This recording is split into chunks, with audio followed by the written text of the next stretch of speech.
There's this concept that dialogue helps us create more communication. Um, if for individuals with differing views, it dialogue helps us learn more about ourselves and about the world. And in fact, in communication ethics literacy, dialogue and difference, Arnet, Fritz, and Bell say dialogue ethics assumes that learning transforms us, catching us by surprise. Such learning emerges out of the meeting of different opinions. Well, conventional theory would have you believe that dialogue would start with you expressing bias, and then by expressing that bias, you will have a deeper understanding uh, together. So if you go to someone's house and they offer you food, and you eat the food and you don't like it, and you choose to say something, then you have a deeper discussion over why you didn't like the food, and next time the host can prepare the food, or the host will not invite you back.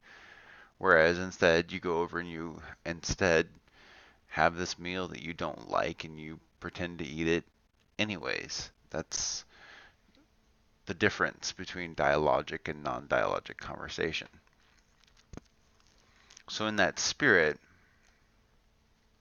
I've done what's called this Schwartz PVQ self-assessment. I couldn't figure out what PVQ stood for. I'm not very good with acronyms. So the only one I could find is the Pediatric Volitional Questionnaire, observation of the child's daily behaviors. It's a play-based observational behavior thing. So I'm guessing that maybe this self-assessment is based on some kind of volitional self-assessed questionnaire. Um, After all, these types of things, our ego drives our answers anyways, and so we're going to get what kind of results we want to get. Sometimes they, I don't know if they surprise us or what or not.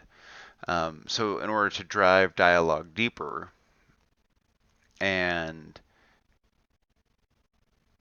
I don't know, reveal my own biases, I took this little self-assessment. And then here I'm going to show you the results of my self-assessment. And as can you see, universalism was quite high for me. Conformity is very low, tradition is very low. Hedonism, achievement, power, security. These are the things I guess you would consider my own motivational drivers uh, based on this self-assessment. So let's talk about the how low I score tradition. Um, I guess that comes a lot from my experiences with tradition and its impact on my life. The tradition creates and formulates the systems that we live and we engage in, and it creates these cages that we exist in. And while I am only able and benefited to be here today speaking to you because of my gilded cage, I am just telling you that there is a gilded cage. And so for us to get into this conversation, it would take a little bit more time than I would like to devote to this. And this video has been long enough already. So I hope you have a good time, and I'll see you later.